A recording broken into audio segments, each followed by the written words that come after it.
مسعود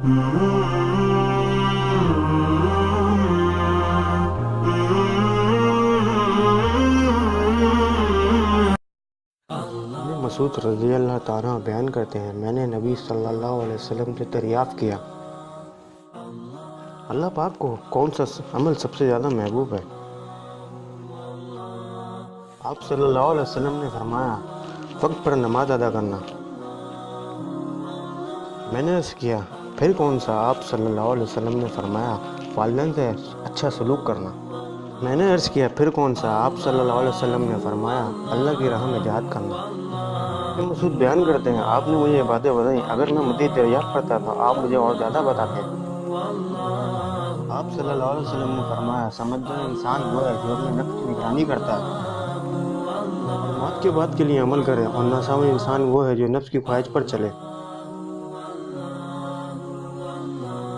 اور اللہ تعالیٰ سے امیدیں رکھے۔ ویڈیو کو شیئر ضرور کریں۔